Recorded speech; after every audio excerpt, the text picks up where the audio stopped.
Leslie Young, ABMP Vice President Communication and editor of Massage and Bodywork magazine. I'm honored to introduce our next presenter. Whitney Lowe is one of the first individuals who helped orient me to the field. He's a longtime contributor to Massage and Bodywork magazine and currently writes a column titled Science of Nerves. Whitney's career spans nearly 3 decades and includes extensive clinical work, research, publication, and teaching in advanced massage principles. He offers orthopedic massage certification and is the author of Orthopedic Assessment in Massage Therapy, widely used in schools and by professionals. Students enjoy Whitney's accessible, well-designed trainings, as well as the personal attention they get in his online trainings. Today, Whitney helps us demystify complex neck conditions in his session at the ABMP Head and Neck Summit. Understanding how to evaluate the client's condition is paramount to effective treatment, and Whitney will show us how. I'm sure you'll learn a great deal from his session. Please continue to enjoy Whitney's wisdom in Massage and Bodywork magazine. Hi, my name is Whitney Lowe, and I'd like to welcome you to the 2016 ABMP Head and Neck Summit. It's quite an honor to be part of this wonderful group of presenters giving you some great information here today about treating pain problems in the head and neck region. In this presentation, we're going to look at some key anatomical factors that help guide and to help you determine what kind of problems you're going to be addressing and some of the things that will be happening with each of those different pathologies in the head and neck region. It's really important to have a good understanding of many of these anatomical factors and some of the biomechanical characteristics in this area because they play a big part in guiding the type of injury conditions that you're likely to encounter. So we'll look at a number of these different structures, some key assessment strategies, and also discuss some primary treatment processes that will be very helpful for addressing a wide variety of pain and injury conditions in this area. So let's get started. So we're going to take a look at some key anatomical structures here that may play a role in a number of pain and injury complaints around the cervical region. The first thing I want to call your attention to is the deepest structures there, the structure of the bones of this region, because they do play a part in a lot of different things that we're going to be addressing as a massage therapist. This area is not very structurally sound from the skeletal standpoint, and as a result, we rely a great deal on soft tissues to give us some additional stability in this area. Let's take a look here. You can see the bones of the cervical region and the contact surface between adjacent vertebrae as we sort of move our friend around here. And do take note here too, the head has got a significant amount of weight, but the contact point of where the head is articulating with the cervical vertebra is actually very small. It's just this little amount here right at the atlanto-occipital joint. So there's not a lot of contact surface here, and we rely on structures such as the joint capsules, various stabilizing ligament structures, and a number of others to provide additional stability in this region. Let's take a look at some of the real important muscles that play a role in stability in this region too. They also have a lot to do with creating and producing movement here between the atlas and the occiput. You may remember from your anatomical studies back in school having to remember all of these muscle names, and these were some of the most challenging ones. I always think about this as being interesting because you have some of these small, really short, some of the smallest and shortest muscles in the body with some of the most long and obnoxious names to them, like rectus capitis posterior minor and rectus capitis posterior major. These are very important muscles. They also play a big role in a lot of headache pain complaints because trigger point pain referral patterns can often go into the cranium from these very short muscles, so they're pretty significant. The challenge that we often have in trying to address these muscles from a treatment perspective is some of the overlying tissues that can get in the way. Let's take a look, for example. If we look at some of the most superficial tissues, we of course have the large trapezius, the upper trapezius section that lies over directly over this area. We also have the splenius capitis highlighted here, and also a little bit around the side. We have splenius capitis right here. We have semispinalis capitis that we had highlighted right here. Splenius capitis around the side, which is an ipsilateral rotator. We're going to take a look at it in just a few moments as well.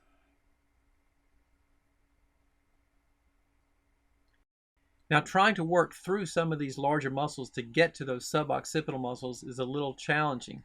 We don't want to just have to keep pushing on there with greater and greater pressure, so we often try to find some other helpful ways that will let us get in there a little bit more effectively. working on these tissues right here, there's a concern that I want you to be aware of that may be a potential problem in this area. Let's take this semispinalis off for just a second and take a look once again back at our superficial, or our deep suboccipital group here. We have arterial structures in this area as well. And let's remove those muscles for a second so we can take a good look at those arteries. You'll notice the vertebral arteries travel through these small holes or foramen in the transverse process. We can see them right here. It's an unusual pattern for the arteries to be traveling through this little hole in the bone in the vertebrae themselves. Very few places do you see this kind of thing happening in the body. Now we have a problem here in the structure and the arrangement of these vertebral arteries, in that they go up on each side and then they blend together and eventually form the basilar artery as they go into the cranium. Now if you put pressure in this area, you can cause a blockage of blood flow from those vertebral arteries into the brain. This can also happen if a person tilts their head back like that in full extension, or sometimes tilts it back and rotates it in a direction like that. That can cause a compression right in this area right here of those vertebral arteries. And when it does cause compression of those vertebral arteries, that may block blood flow to the brain, and the person may feel dizzy or lightheaded, or they may have ringing in their ears or buzzing or seeing stars. Any type of neurological sensation like that that causes them to be somewhat disoriented can be a problem. So you don't want to do that. So a couple of things that you can do to keep that from being a problem is, just as a general guideline, it's a good idea not to work both sides of the neck in this region at the same time. Let's look at those muscles once again. We're often trying to focus on these suboccipital muscles, and you can see how they're lying directly over those vertebral arteries. Let's just fade them for a second. And we can see those vertebral arteries right in this whole area here, with those muscles faded looking over the top of them. So you can see the pressure in this area could potentially press on these sensitive arterial structures. So as I mentioned, just try not to press both sides at the same time, and make sure you let your client know if you're working on any of those deep suboccipital muscles, to let you know if they have any sensations of dizziness, lightheadedness, or anything that might indicate some type of vascular compression. So in addition to just putting static compression in this area with your fingertips, there's a number of other things that you can do to work these suboccipital muscles.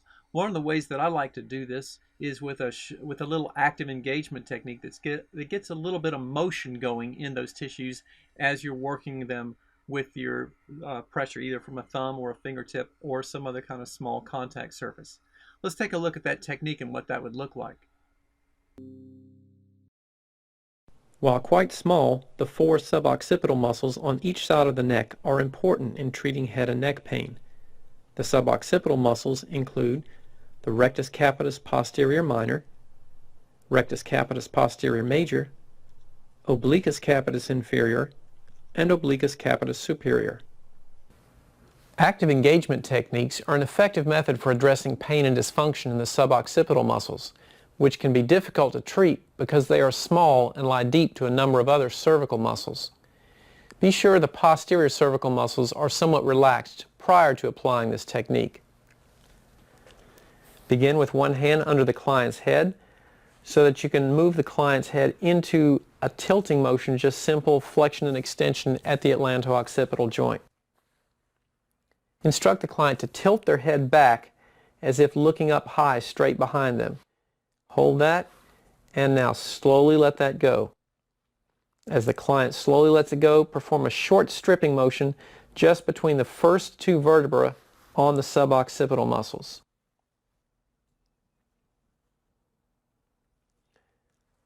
Once again, hold that there, and slowly let that go. This technique should be repeated several times, engaging the contraction each time, and gradually move out along the whole length of the suboccipital muscles on each side. So that's a great way to work those suboccipital muscles. And now let's take a look at some other of these deep structures that we may want to pay attention to as well. I'll take the muscles off of here for just a moment and put our connective tissues back on here. Remember, at each joint of the spine, These are called the zygapophyseal or facet joints. Each one of these has a capsule, a joint capsule, which helps to guide and limit motion of that particular joint. When an individual is subjected to significant violent forces in the neck, like in a sporting event or automobile accident with whiplash, you can have a sprain or injury to these facet joints or zygapophyseal joints that may cause significant pain and discomfort to be felt deep in the cervical region. That pain and discomfort would often be felt with both active and passive movements, because it's going to happen regardless of whether their muscles are engaged or not. As long as they're moving their head and neck around and straining those tissues that have been damaged, you may get pain recreated from zygapophyseal or facet joint pain. Sometimes these joints also are subjected to arthritic changes. You often hear of people saying they've got arthritis in their neck, or they've been told they have arthritis in their neck from just aging many times. Those arthritic changes may affect the actual joint contact surface, but they may also be predominantly affecting the capsules, because these zygapophyseal or facet joint capsules are richly innervated, meaning there's a lot of nerve endings in there. So when there's a pain problem, it can be pretty significant. The pain can be quite prominent for those felt in that area. Problem with massage for addressing something like this is it's really hard to get to those joint capsules, and there isn't that much that we can really do for them. So this is something where we might want to try some other alternative approaches where we'll be working on some of the other surrounding tissues as well. Now, one of the key things that people are concerned about in the cervical region is the plethora of nerve structures that are in this area, because they often hear about things like disc herniations that may be a problem and may be a potential contraindication, or something that somebody's been told they have a herniated disc, and that's a key part of their neck pain. So let's just take a quick look at what's happening there with those disc herniations and revisit the anatomical structures in this area. So again, taking a look at the lateral aspect of the cervical region here, we can see these intervertebral discs between each of the adjacent vertebrae. They're primarily designed to cushion and absorb compressive loads in the cervical vertebra.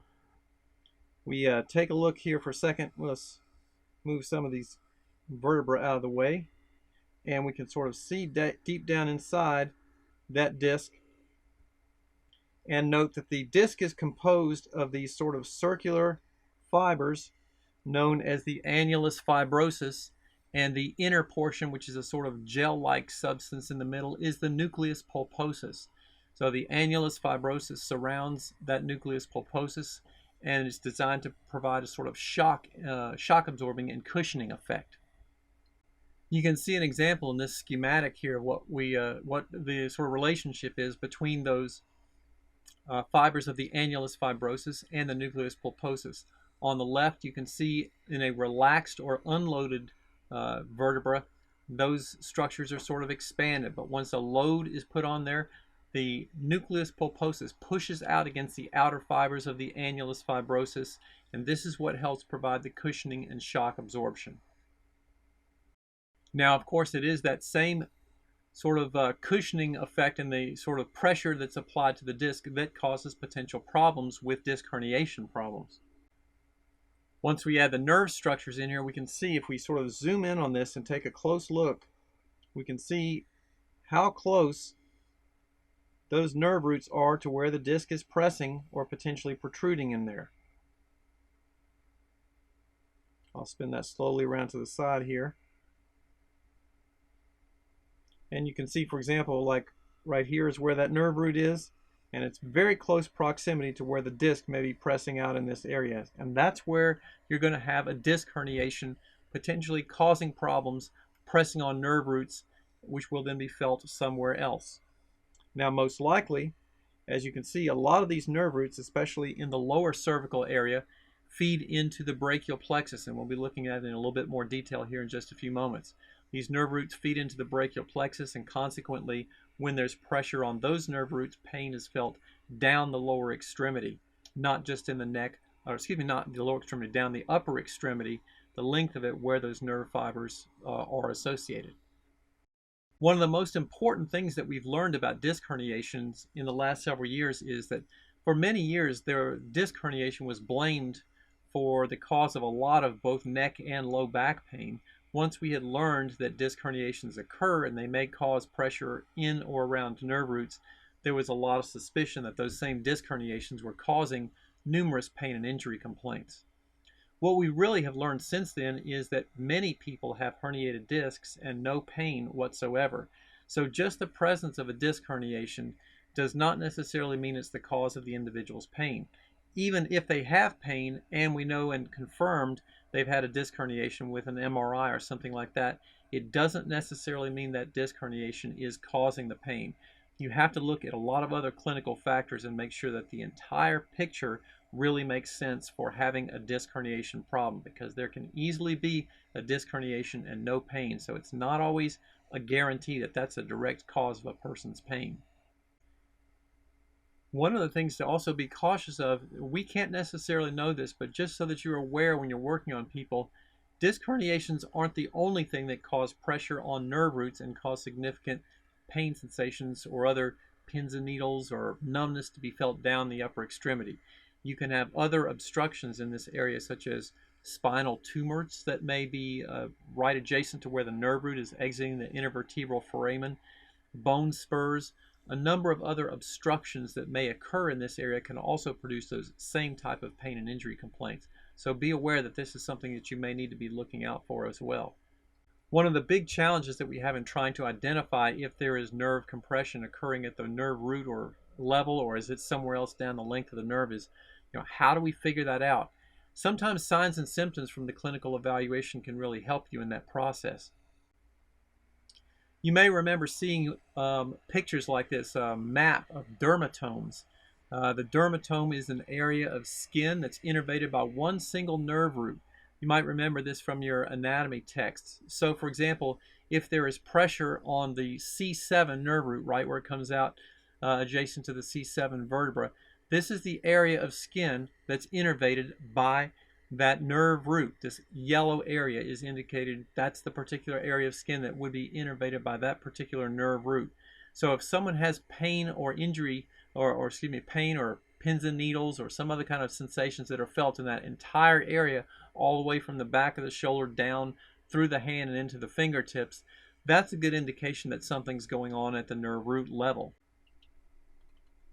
Conversely, if they have a pain that's only felt in the hand, and we're seeing an image here right now of the cutaneous innervation of the hand in those different regions, right here the yellow or golden color indicates the area innervated by the ulnar nerve alone, and this is just the portion of the hand.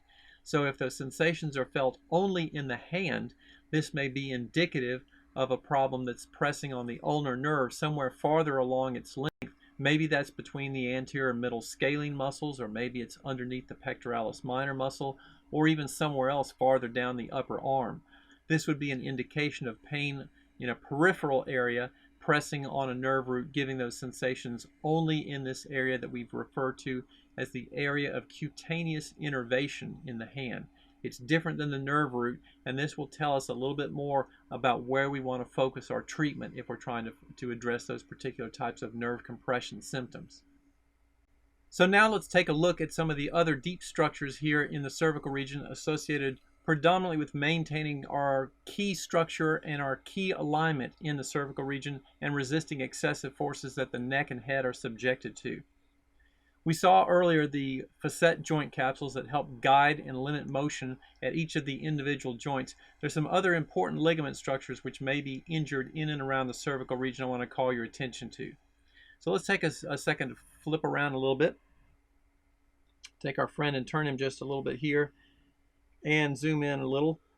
In between each of the adjacent spinous processes are what we refer to as the interspinous ligaments. There's also ligamentous structure running along the top surface here, just the very upper edge of this, referred to in a lot of anatomical texts. You'll see this spelled out separately as the supraspinous ligaments. And in the cervical region, this supraspinous ligament has fanned out and become the ligamentum nuchae, which is a very dense, thick structure on the posterior aspect of the cervical region. You can feel that ligamentum nuchae on yourself if you simply put your fingertips on the back side of your neck right down the midline and then just tilt your head forward, and you'll feel that thick dense structure come up right in between your fingers, and that's that nuchal ligament, or the ligamentum nuchae. Its primary function as we evolved from quadrupeds, you can imagine, is very thick and heavy in quadrupeds because it's helpful in holding the head up because they're horizontal in the gravity plane.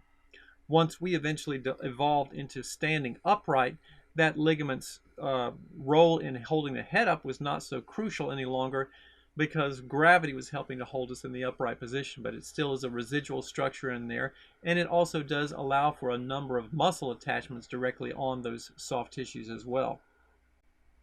Now, some other structures you don't think about as much, but they're important to be aware of for maintaining stability in the cervical region, and they may play a part in a number of pain and injury conditions, involve the very deep longitudinal ligaments that run the whole length of the spine. You have two of these, the anterior and posterior longitudinal ligaments. Let's take a look at them individually. You can see here in the cervical region, we've highlighted the anterior longitudinal ligament, and it's designed to limit certain types of motions in the cervical region and also prevent the discs from sort of protruding. Well, they do prevent the discs from protruding forward, not necessarily that that's their function, but they do work to help prevent the discs from protruding forward. They give a great deal of additional stability in that cervical region by being a broad, flat band directly on the front side of the cervical vertebra to sort of all help them maintain their alignment, because when you put a significant weight on the end of this cervical structure, and you put like a 12 to 14 pound head on the end of it, as you move the head around in various different positions, there's a lot of forces that those structures are subjected to. So these longitudinal ligaments help maintain that stability in the area. A very important structure on the opposite side is the posterior longitudinal ligament. It's harder to see because it's deep inside the vertebral canal, right adjacent to the spinal cord. But let's take a look inside and see if we can see it. Now we're peering through some openings between adjacent cervical vertebrae here, and we can see that posterior longitudinal ligament deep inside the spinal cord. Let me highlight it right here, and you can see now it's highlighted in green, and it's running deep inside the spinal cord. This will get a little bit messy if we add the nervous tissues on there, but you can see with them on there, the spinal cord is lying directly over that posterior longitudinal ligament. The reason that is significant is, let's take a look here for a moment. If we take these vertebrae off, we can see that posterior longitudinal ligament, and also look at where it is in relation to the intervertebral disc. You can see that ligament is helping to prevent the disc from protruding in a posterior direction. So it's got a key stabilizing role to help that disc from pushing out straight posteriorly, because if the disc is subjected to excessive forces and it gets squeezed and pushed in a posterior direction, it will push directly on the spinal cord, and that's going to be really bad, of course. So this posterior longitudinal ligament does provide some additional resistance to that straight posterior protrusion. The downside of that is, since it does prevent the disc from going straight posteriorly, the disc will then tend to press out in a more posterior and lateral direction, and that's when it tends to press on the nerve roots. So now that we've looked at some of the deep connective tissues in this area, let's revisit some of the nerve structures that are in here that are particularly sensitive. This is very important to look at in the head and neck region because there's so many nerves that come out of this area, and they play a big role in many of the complaints that are felt both in the cervical region as well as down the upper extremity. So let's take a brief look at a schematic here first before we look at some of these deep anatomical structures and review some of the key facets of nerve structure, because it's really highly specific in this area, and the more you understand about what how these structures work, how they're positioned, what you're going to be adjacent to when you're working in some of these areas, the more effective you can be in addressing them. So over here on the right, we see the spinal cord, and down below is the red indicators, sort of the little red lines coming in there on the ventral root, and then on the posterior side is the dorsal root. So the ventral root, remember, is primarily the signals going out of the spinal cord to the muscles and other effector tissues in the body. So the motor signals that go from the brain down through the spinal cord and tell the muscles to move and do things are being sent out through that ventral root. The sensory information, such as touch, pressure, sensation, thermal reception, all of those sensory signals are coming in with those blue lines through the dorsal root. So remember, we have both a dorsal and a ventral ramus if you look over on the left part of this diagram. The ventral ramus is what we focus the majority of our attention on because this is what makes up all the big and major nerve structures that exit the cervical region. So when we talk about the brachial plexus and the major nerve roots, we're always looking at those ventral rami predominantly as the main tissues that innervate that area. We often forget about the dorsal ramus, which actually are these very small nerve structures that go directly posterior and innervate many of these tissues, the muscles and tissues in the posterior cervical region. Let's take a quick look at what they look like anatomically. In this diagram, the dorsal rami are easier to see just right below the cervical region in the upper thoracic area. Let's take a look here. We can see them as these small branches that are coming out right here off that major nerve trunk that's exiting through the intervertebral foramen. So the dorsal rami is coming out the back here just like this on these small individual nerve fibers. So it's innervating those muscles, those paraspinal muscles that run alongside the spine, as well as giving superficial sensory sensation in a lot of those tissues that innervate the structures right alongside and parallel to the spine as well. So when you're working on these tissues, you're doing work right alongside the spine. You're working those dorsal rami, and you can really help reduce a lot of pain sensations and complaints that may be felt right alongside the spine by helping to loosen up and free up some of these tissues as well.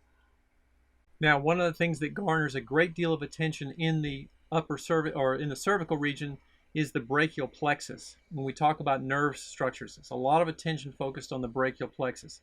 Let's zoom into that for just a moment here. In fact, let's highlight it a little bit.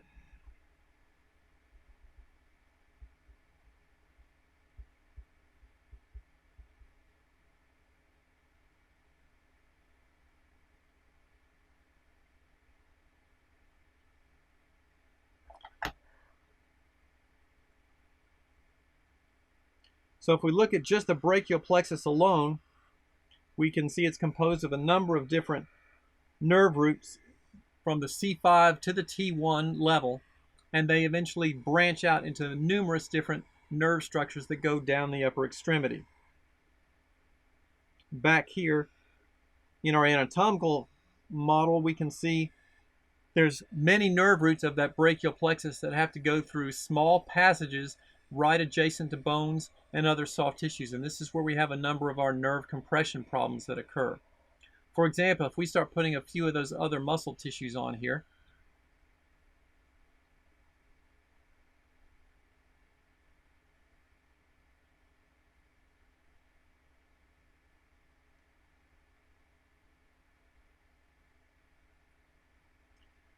we can see there's not a lot of space for that brachial plexus to pass between some of those structures, such as the anterior and middle scalene muscles.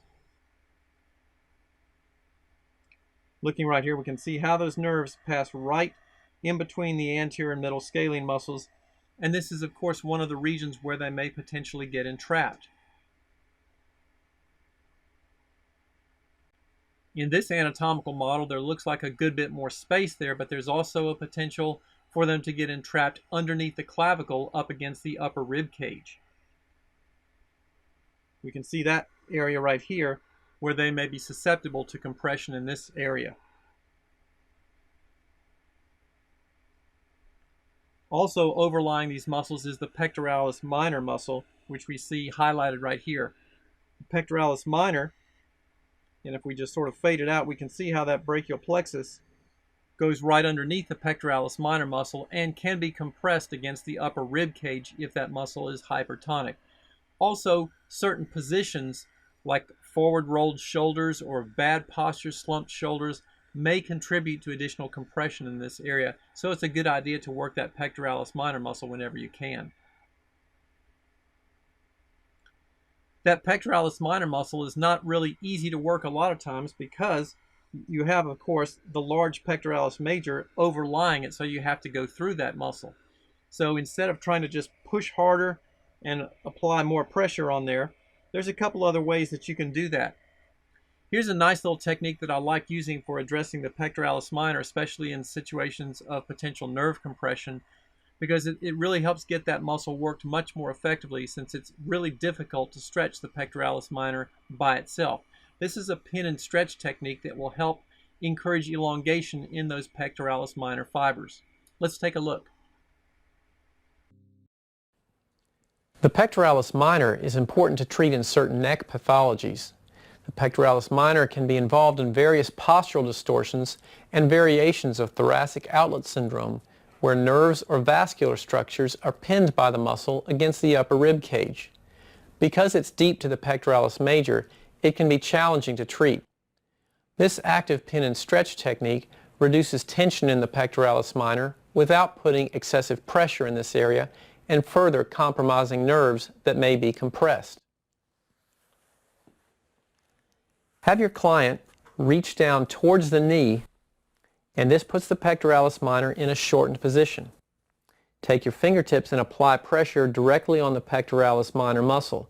But make sure that your pressure does not aggravate any of the existing neurological symptoms.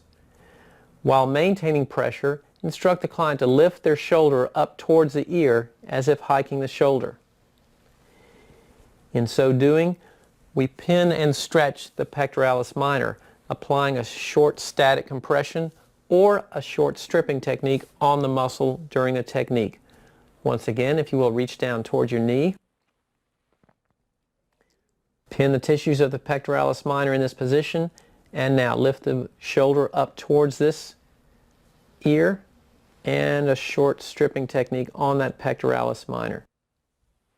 This is a very effective way to reduce tension in the pectoralis minor muscle. Just make sure that none of your pressure aggravates any of the existing neurological symptoms. Now back at the brachial plexus for a moment, let's take a look at another thing in terms of what really causes certain types of injuries to occur in this area. One of the things that occurs frequently with brachial plexus injuries is lateral whiplash injuries. So when the body or the head is hit from the side and it causes this rapid elongation of those tissues on the side of the neck, the brachial plexus and the nerve structures can often be over-lengthened, pulled, stretched, and sometimes damaged as a result of that. Let's take a look at this example from automobile test crash dummies, and you can see how during the crash part of the impact, there is a rapid lateral flexion of the cervical region to the side. And this is what happens in side impact automobile accidents. We also see these kind of forces applied a great deal in sporting events where a person may be, tackled or hit from the side, and it causes that rapid lateral movement of the cervical region to that area. So these are some of the factors that may lead to brachial plexus traction injuries, not compression injuries, but traction or overstretching. The problem with traction injuries in the brachial plexus is there's not much you can do for them except give them time to heal. We don't want to put additional compression on those structures, so we don't want to do a lot of work directly over this area because it can further aggravate the irritated nerve structures. When you have developed a traction injury that's overstretched nerve tissues, about the only thing that you can do is give it appropriate time to heal and reduce some of the other irritating factors that may be present in structures and tissues around that area. Now, while the brachial plexus gets the large amount of attention for compression problems in this area, remember there's other structures that may be irritated or involved in this area as well. Looking just above this whole brachial plexus, for example, we here have the supraclavicular nerve complex that's coming out of the cervical plexus, not the brachial plexus, but the cervical plexus, and innervating many of the tissues across the top of the shoulder. So a person with upper shoulder and neck pain might be having problems with this supraclavicular nerve as opposed to something going on in some of the other structures that are around there. So do remember you have some of these other more superficial nerve structures that may be involved in numerous pain and injury complaints as well.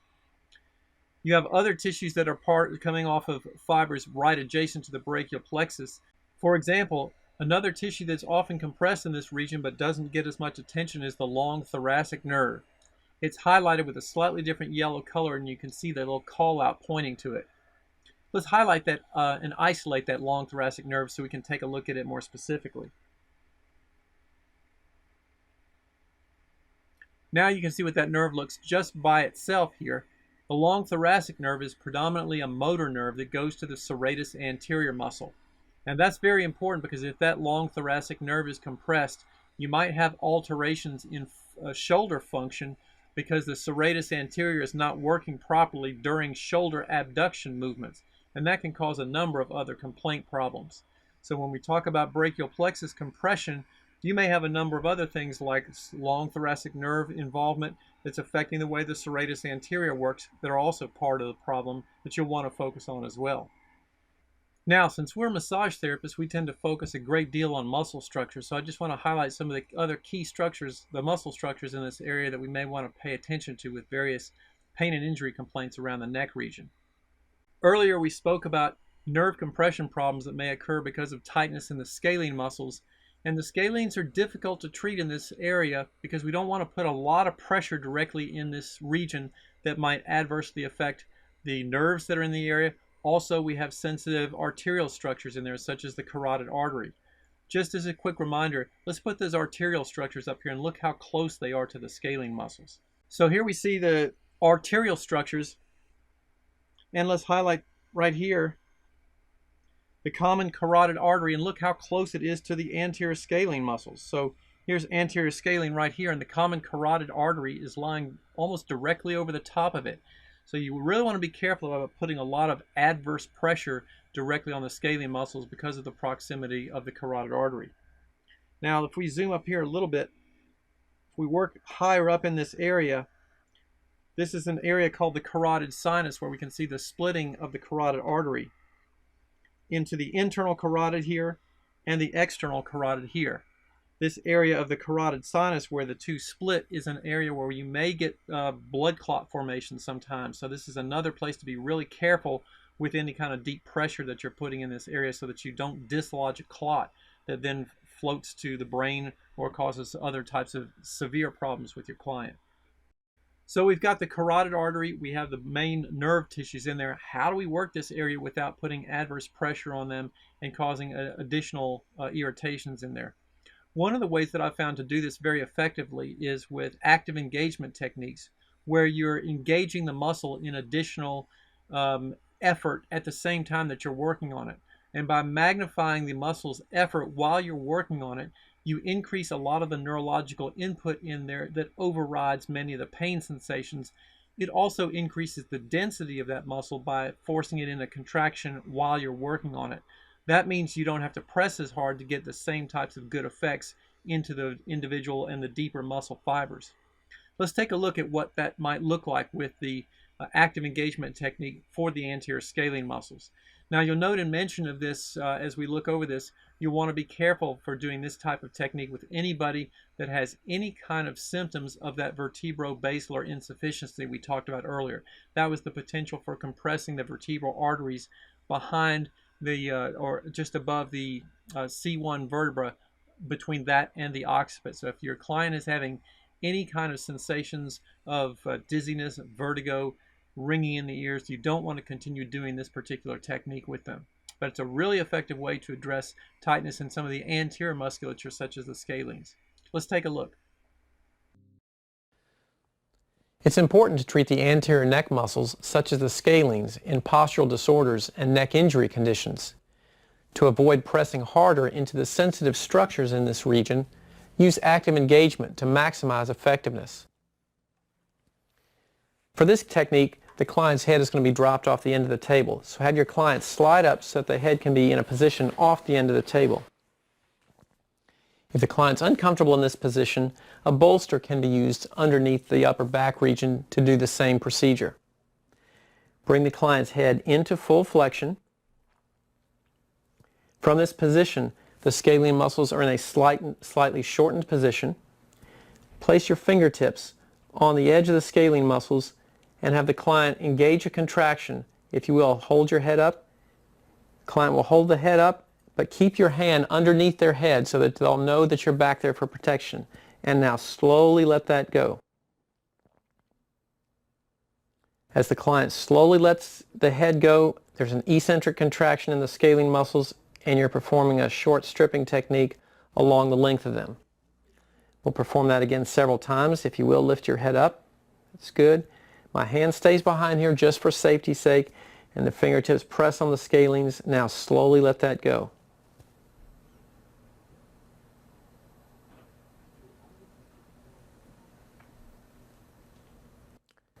Good. This can be repeated several times for maximum effectiveness. Don't perform this technique if there's any concern that your client might have vertebrobasilar insufficiency. Now, who do you know that hasn't felt that pain in the neck sensation of the pain on the back side of their neck? Often it's associated with forward head posture, tilting your head down, or the long periods of trying to keep in a good upright position. Maybe as you're bent over a desk all day, or you're doing something in your occupation. We as massage therapists are looking down at our clients all day long. All these kinds of things can cause additional irritation of those structures on the back side of the neck. So we have muscles such as the semispinalis that we looked at earlier, the splenius capitis, and of course the erector spinae group, all on the back side of the neck there. These are muscles that all can have chronic tightness, myofascial trigger points, and cause a lot of significant pain and discomfort in the area. We have a similar problem that we saw earlier in that it's hard to put a lot of direct pressure right into those tissues because that can be pretty uncomfortable. This is another good place that I found that some active engagement techniques work really well to help reduce tightness in these posterior cervical muscles.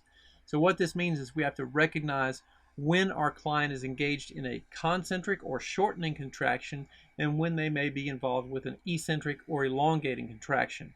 We'll use the eccentric phase of that contraction to perform a stripping technique on those posterior cervical muscles, and that's a great way to encourage elongation, decrease muscle tone, and work those posterior cervical muscles without putting a lot of adverse pressure on them.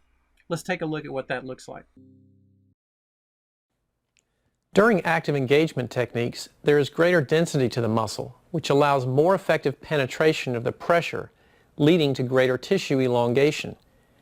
Eccentric muscle actions are used for this technique, so refresh your understanding of eccentric actions to perform these techniques effectively. Place one hand underneath the client's head and the other hand in a position where you can perform a deep stripping technique on the posterior cervical muscles with a small contact surface, such as the thumb or fingertips. Instruct the client to push their head down into your hand, which engages the posterior cervical muscles. So if you will, Barbara, press down against my hand. That's good. And now slowly let that go. As the client slowly lets that contraction go, an eccentric action is happening in the posterior cervical muscles as her head is lifted into flexion. At the same time, there is a stripping technique performed on the posterior cervical muscles. Again, hold this here and push down against my hand. And now slowly let that go.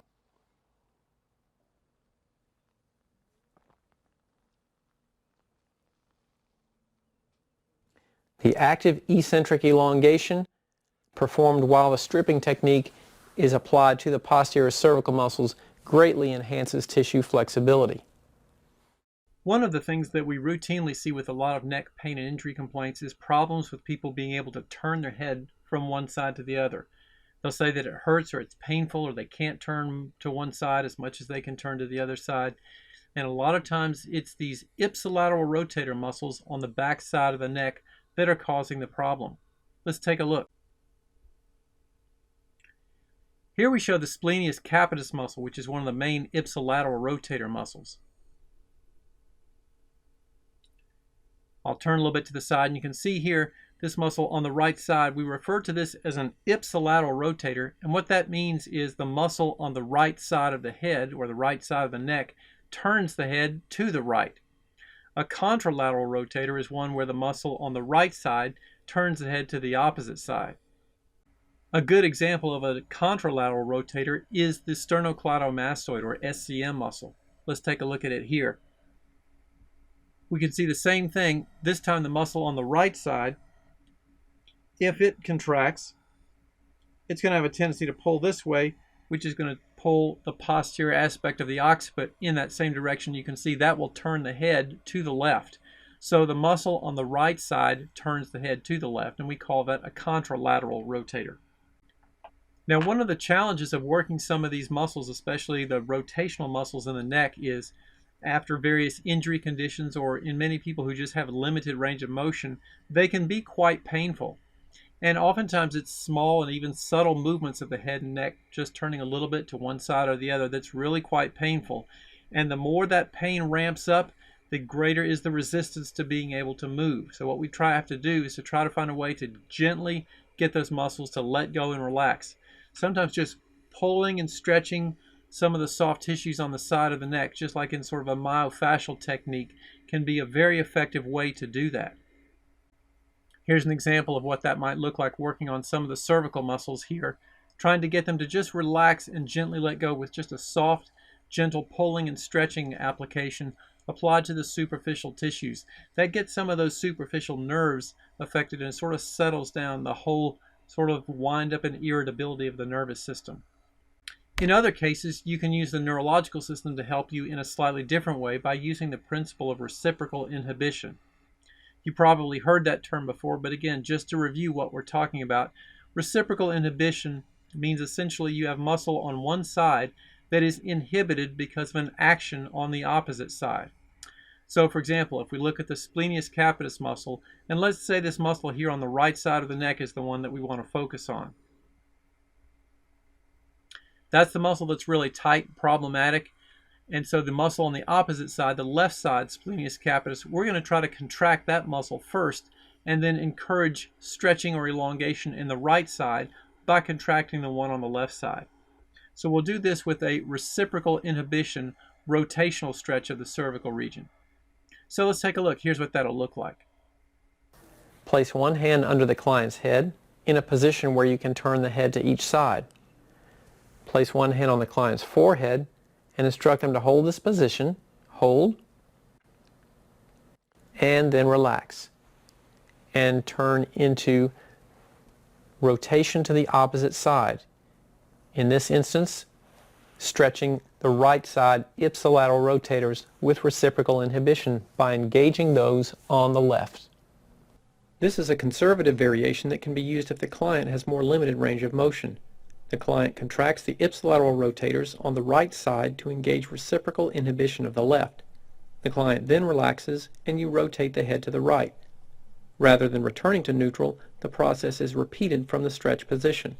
This can be performed several times until a full stretch is reached with these target muscles.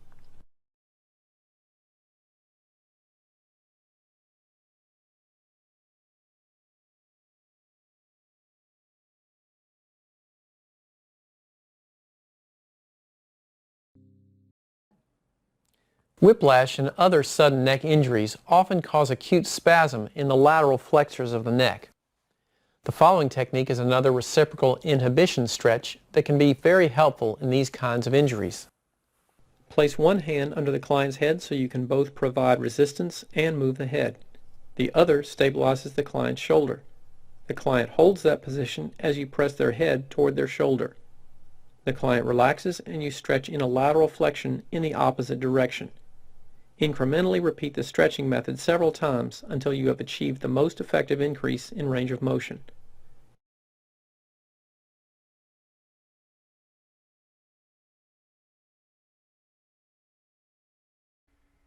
So now that we've looked at a number of the key structures around the cervical region that play a role in many pain and injury complaints, I want to broaden the scope just a little bit for rounding this discussion out here today and talk about something that's a little bit different than the anatomical structures that we usually think about with various different pain and injury complaints. There's been a lot of work in the whole pain science community to look at what are the key factors that lead to a person being in pain. The cervical region is certainly a place where this is a factor on a regular basis. As a result, we've sort of modified some of the long existing theories and concepts of pain, and one of those has been the emergence of what we refer to as the biopsychosocial model of pain. Here you can see this biopsychosocial model is really composed of three key component parts. The first is the biological, and that's what we tend to focus on a great deal. We focus on tissues, whether they're damaged, injured, sprained, strained, is the trigger points. What is the nature of the biological tissue dysfunction? Is there a disc herniation? What is the nature of the physiological tissues that we're dealing with? And for the most part, that's been the primary focus for many people as the cause of neck pain and injury complaints. But now we recognize that it's not that simple at all. There are overlaying factors that also play a significant role in whether or not somebody will have pain or whether that pain will be really significant and long-standing for a prolonged period of time. For example, psychological factors may play into this, like stresses from your job, stresses that you may be feeling at home, your sense of something that's going on that's just putting a great deal of pressure or weight on your life experience. These are all psychological factors that can influence whether or not you feel pain. Social factors can also play a big part of that. Again, whether or not you're in a culture where pain is okay for a certain type of complaint that you have, or whether it's not okay. These somewhat soft skills areas have a significant impact on whether or not you will feel pain. A lot of times you can see people getting very distracted from their pain because something else has come along that's gotten their attention, like they can forget about it for a while. That's a psychological and social overlay that tends to damper down the pain sensations that they've been feeling. So it's not that it's just ultimately simple and you can just say, oh, hey, just change the way you think and you'll get rid of your pain. It's not that simple at all, because these are three very significant interwoven and overlying factors that play a part in any pain complaint that a person is going to have. Now, since as massage therapists, we've been focused a great deal on what goes on with the biological tissues. That brings up a new question, which is, how do we deal with this from a massage perspective? What it essentially means is, the more we can take into consideration about a broad spectrum of how a person may be feeling pain or may be experiencing pain in their body, the better we can be at being able to help them. So instead of just chasing down looking for specific tissue damage all the time, look at some of these other factors and see how they may be playing a part in what's going on with that particular individual. Now, this can become particularly challenging and difficult because it means you may have to really focus on some new skill sets that you have. Like, we're not really trained to be counselors in the massage profession, and nobody's asking you to be a counselor, but being aware of some of the psychological factors that overlay each individual client's complaint can be a really key part of helping them feel better. In many cases in the healthcare world, we have had lots of discussions and examples where a person felt that their quality of care was directly related to how compassionate the individual was, regardless of what they did for them. This has been done in psychology and in manual therapy and clinical rounds and with physicians. In many instances, the way in which you engage and interact with your client has a huge impact on how effective your treatment is going to be with them. So just being compassionate and caring is often, very powerful and can override the importance of specific techniques that you might be doing. So don't get too wrapped in feeling like you have to know X number of specific techniques to deal with certain pain and injury complaints. A lot of times what's more important is that you do really good basic work and just do it exceptionally well. So these are some key factors to keep in mind when you're looking at various pain and injury complaints that you might be working with in the cervical region. As you know, there's no shortage of people out there with neck pain who would love to have you come help them. So take some time to really focus on what you can do to help make their pain and injury complaints and their whole life experience a whole lot better. So thank you very much for having this opportunity to share some ideas with you. I'd love to work with you further. We have some additional training programs that we do through the Academy of Clinical Massage, focusing specifically on cervical pain complaints. And I'd love to have you come take a look at what we're doing over there with our comprehensive online training program. Here's our web address where you can find out more about it. We're located at www.academyofclinicalmassage.com. So once again, thank you very much to the ABMP for giving us this opportunity to present some key concepts on cervical pain complaints with the Neck and Head Summit. And thanks again very much for your attention. I look forward to working with you in the future.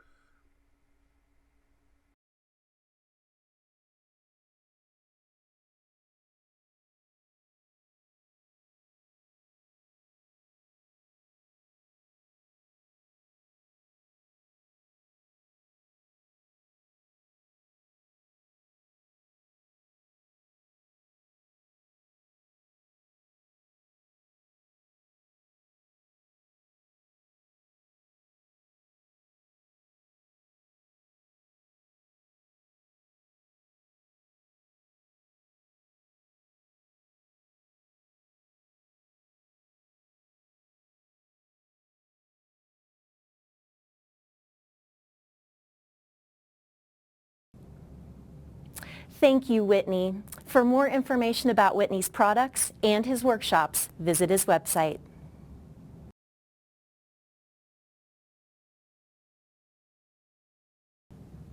If you're an ABMP member, you won't want to miss out on October 10th, when we will host Eric Dalton in an exclusive member-only online event to help you solve your clients' pain and injury puzzles. You've never seen techniques quite like these or experienced therapeutic outcomes quite so quickly. This work will change your practice and thrill your clients. Set up your computer, set up your massage table, and find a lucky friend to be your practice body, and work right along with Eric as he walks you through step by step each unique technique. Ask Eric questions in real time through live online chat and take quizzes for up to 6 hours of certificates of completion for continuing education. Nothing like this has ever been offered in Massage and Bodywork CE, and only ABMP members get it. If you have massage therapy friends, encourage them to join ABMP now to participate in this one-time only event. We'll see ABMP members right back here with Eric Dalton on October 10th.